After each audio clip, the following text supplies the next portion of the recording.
वो जिस सोमेश यादव जो आरोपी था वो कंटिन्यू हमें गुमराह करता रहा और जिस तरीके का वो बात बताते रहा, उसी क्रम में ही उस दिन की विवेचना आगे बढ़ी थी कि बच्ची का चप्पल का वहाँ पर मिलना, बच्ची का अंतिम समय पर उस घर से ही गायब होना, वो भी स्पष्ट हो गया। उसके घर वाले भी इस बात को प्रमाणित किए कि वो घर पर ही था। ने 3 आरोपियों को डीएनए सैंपल के लिए भेजा हुआ था।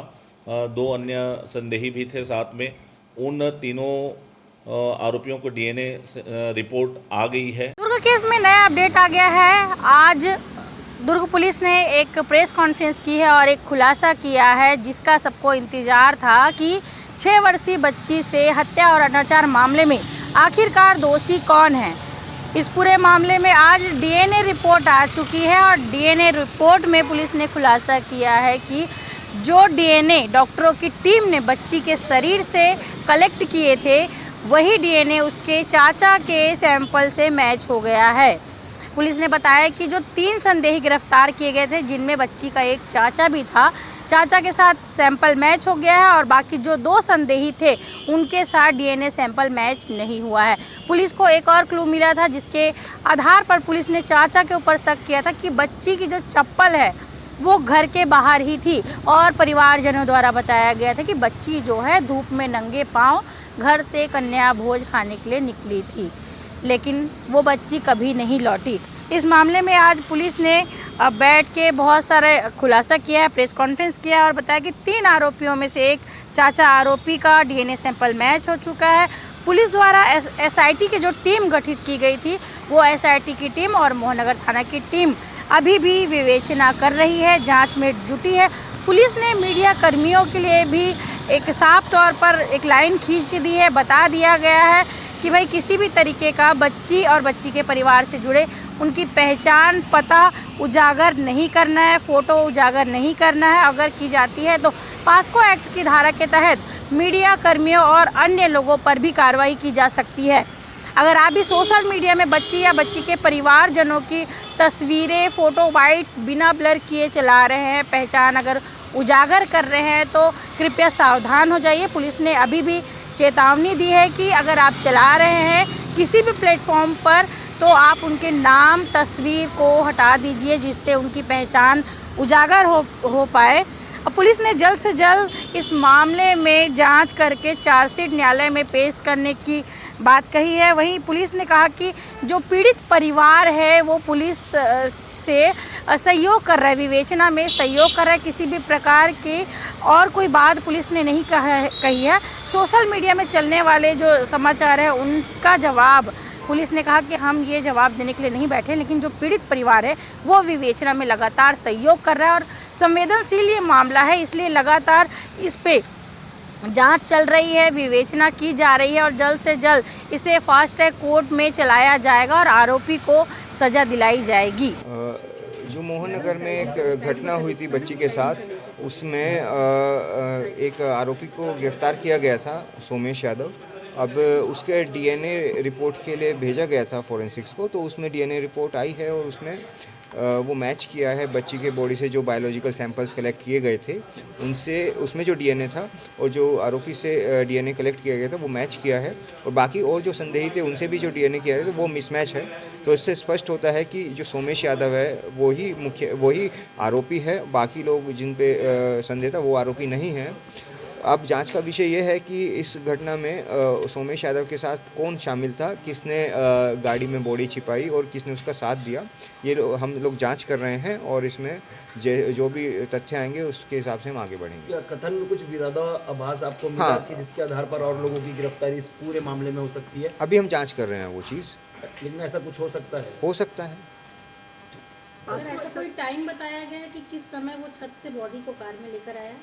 नहीं, इस तरह का भी टाइम स्पष्ट नहीं है। सर, ये पत्रकारों को बोला गया कि जिन ये पॉक्सो एक्ट की धारा 23 है, उसमें मीडिया को ये बोला गया है कि वो लोग कोई भी अनवेरीफाइड अनऑथेंटिक न्यूज़ ना चलाएं, स्पेशली पॉक्सो जैसे मैटर में, और अगर वो ऐसा करते हैं तो मिनिमम 6 महीने और मैक्सिमम 1 साल तक की सज़ा है। सर, जिले के कई विधायक प्रतिनिधि, महापौर, कई विधायकों ने फोटो डाला है, तो उनको भी ये पॉस्को के अंतर्गत में लिया जाएगा कि नहीं लिया जाएगा? इसमें जो भी होगा, जो हमारे सामने तथ्य आएंगे उसके हिसाब से हम कार्रवाई करेंगे। Thank you. 6 अप्रैल को मोहन नगर थाना क्षेत्र के ओम नगर में जो घटना घटित हुई थी उसमें उस दिन प्रेस ब्रीफिंग आयोजित किया गया था। उसमें हमने कहा था कि समय समय पर इसमें प्रोग्रेस रिपोर्ट और जो भी चीज़ें निकल के तथ्य आएगी उस पर हम आपको अवगत कराते रहेंगे। उसी क्रम में यह प्रेस कॉन्फ्रेंस आयोजित किया गया है। इसमें हमारी विवेचना कंटिन्यू चल रही है। एसआईटी की जांच जो टीम थी वो भी उसमें कंटिन्यू जांच कर रही है और इसमें कुछ फैक्ट हैं, कुछ तथ्य हैं वो और सामने आए हैं, इसको लेकर के आज उपस्थित हुए हैं। जो आरोपी था वो सोमेश यादव जो आरोपी था वो कंटिन्यू हमें गुमराह करता रहा और जिस तरीके का वो बात बताते रहा उसी क्रम में ही उस दिन की विवेचना आगे बढ़ी थी। और संदेह के साथ साथ जब पुख्ता उस दिन हमें सबूत मिल चुके कि बच्ची का चप्पल का वहाँ पर मिलना, बच्ची का अंतिम समय पर उस घर से ही गायब होना और वो जो हमें बताता रहा कि मैं काम करने गया था, पेंटिंग करने गया था, लेकिन वो कहीं नहीं गया था, वो भी स्पष्ट हो गया। उसके घर वाले भी इस बात को प्रमाणित किए कि वो घर पर ही था, कुछ समय के लिए बाहर हुआ था। ये जो फिजिकल एविडेंस हैं, जो साक्ष्य हैं, वो सारे चीज़ें के बाद हमने 3 आरोपियों को डीएनए सैंपल के लिए भेजा हुआ था। 2 अन्य संदेही भी थे साथ में। उन तीनों आरोपियों को डीएनए रिपोर्ट आ गई है, उसी के आधार पर अभी हम आपको जानकारी दे रहे हैं। जो पीएम के समय पोस्टमार्टम करते हुए डॉक्टर की टीम ने जो बच्ची के शरीर से डीएनए के लिए सैंपल सुरक्षित रखे थे, उस सैंपल का मिलान 3 आरोपियों जो संदेही आरोपी थे उनके डीएनए सैंपल से मैच जब कराया गया है, रिपोर्ट अनुसार रिपोर्ट जो आई है उसमें डीएनए का जो सैंपल है वो सोमेश यादव का पाया गया, स्पष्ट रूप से प्रमाणित हो गया।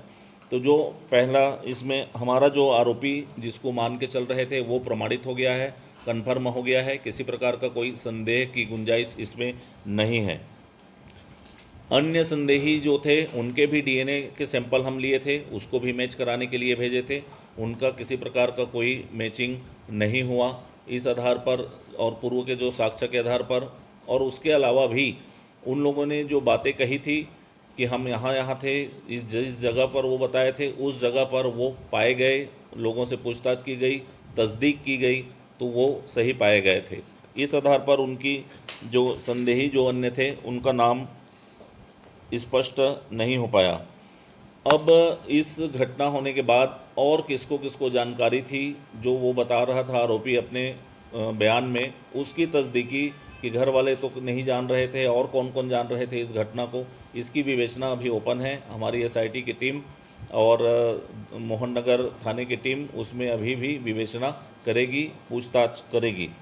इसके अलावा चूँकि ये मामला बहुत संवेदनशील है, गंभीर किस्म का है, पॉक्सो एक्ट के तहत इसमें कार्रवाइयाँ हुई है, तो इसमें बच्ची का नाम, न ही उसका चित्रण, न ही उसका फ़ोटो, न ही उसके घर का अता पता और किसी प्रकार की कोई चीज़ देने में बंदिशें रहती है।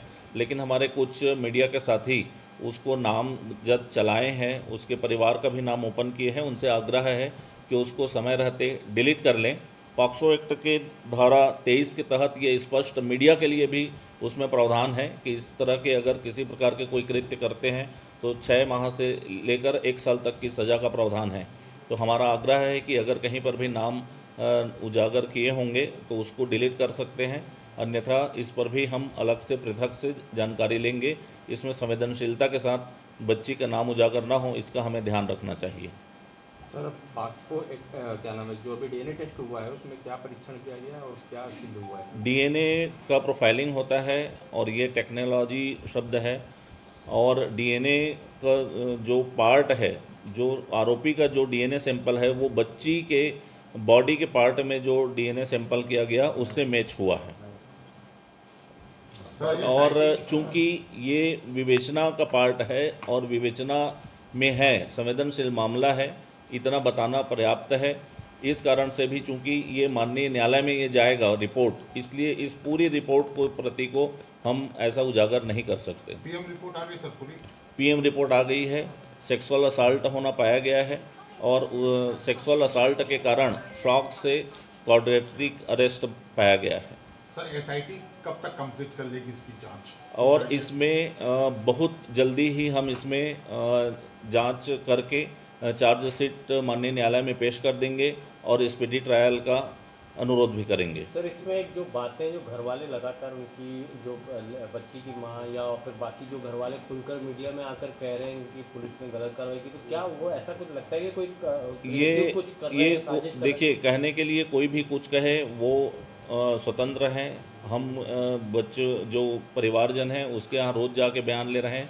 हमारे सामने ऐसी किसी प्रकार की कोई बात उन्होंने नहीं की है।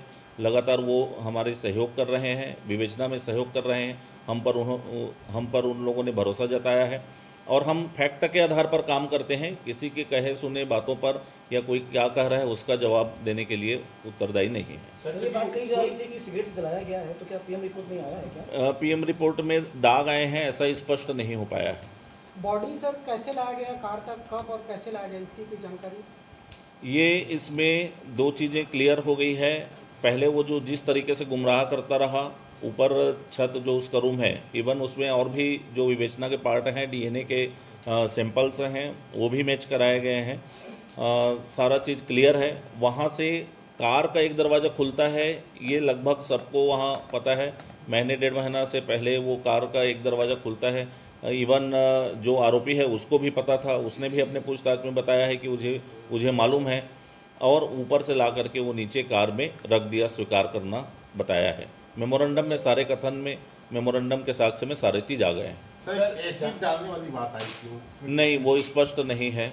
एसिड की बात ये उठी हुई बात है, ऐसा कोई पीएम रिपोर्ट में नहीं आया है। जो चोट के निशान है सर शरीर पे, वो उसका कॉज ऑफ डेथ तो आपने बता दिया, लेकिन जो चोट के निशान जो है, वो चोट के किससे निशान बने है, हैं? जो पील ऑफ हुआ था, वो गर्मी के कारण हुआ था, ऐसा स्पष्ट है उसमें। सर जिस जगह पर कार रखी हुई थी वहाँ आसपास सीसीटीवी फुटेज, सीसीटीवी जो कैमरा वहाँ लगा हुआ है, ये दुर्भाग्य कहिए कि वो सुबह 6 बजे बंद कर देते हैं, शाम को 6 बजे फिर से चालू करते हैं। इस कारण से वो नहीं आ पाया, नहीं तो सेम डे सारा एविडेंस आपके सामने रहता। सर आरोपी से पूछताछ में ये बात क्लियर हुई थी कि आरोपी से पूछताछ में दरिंदगी की जो बात हो रही थी कि उसने दरिंदगी की है, उसने पूछताछ में, पुलिस से पूछताछ में स्पष्ट स्वीकार किया है। तभी आरोपी को इतने बड़े स्टेप, इस संवेदनशील मुद्दे पर हम किसी को ज़बरदस्ती या कोई बिना एविडेंस के इतना बड़ा स्टेप कोई नहीं लेता। हम पूरी संजीदगी के साथ, संवेदनशीलता के साथ, पूरे एविडेंस के साथ, पूरे प्रामाणिकता के साथ हम इस केस में आगे बढ़ रहे हैं, विवेचना कर रहे हैं। जैसे कि आपने बताया कि सीसीटीवी कैमरा जो 6 बजे बंद कर दिए, चालू होते थे शाम को, तो 6 बजे के बाद की कोई एक्टिविटी उसमें नजर आई? क्योंकि बॉडी जो है वो 8 से 10 के बीच में मिली है। उसमें वो पहले से चूंकि रखा गई थी, 10 साढ़े 10 बजे के आसपास ही रखा गई है, तो उसमें कोई एक्टिविटी नज़र नहीं आई। सर जो इंट्रोगेशन हुआ था उसमें इंट्रोगेशन में किस किस को पैरेलली ये विवेचना का पार्ट है। अब बाकी सारी चीज़ें जो हमें बतानी थी, जो मुख्य विषय था, वो हमने आपके सामने रख दिया है। अब एक एक चीज़ को प्लीज़, विवेचना का पार्ट है, संवेदनशील मामला है, इसलिए अब वहाँ तक ना पहुँचे। सर कितने मीडिया वालों को आपने जांच में लिया है सर? किस जांच में? वो पास्को एक्ट में कुछ जो नाम लिखा है कितने? नहीं, हमने आपसे अनुरोध किया है, देखा है ज़रूर। हम आपसे अनुरोध किए हैं कि अगर कोई ऐसा किए हुए हैं तो वो हटा लें। हमने धारा भी आपको बता दिया, इसके पहले नहीं बताया था। सजा कितना सर? 6 महीने से लेकर 1 साल तक की, तो भी फास्ट ट्रैक कोर्ट में होगा इसी के साथ ही चलेगा। सर वो नार्को टेस्ट की बात हो रही थी, आरोपी की नार्को टेस्ट कौन? मैंने बताया ना कि परिजन जो बोल रहे हैं, कोई कुछ बोल रहे हैं, मीडिया में क्या बातें चल रही है, उसकी जवाब देने के लिए हम यहाँ नहीं बैठे, और अपने मर्जी से कोई कृपया ना चलाएं। Thank you. पहली बार पदस्थापना में पहली बार आप हो गए।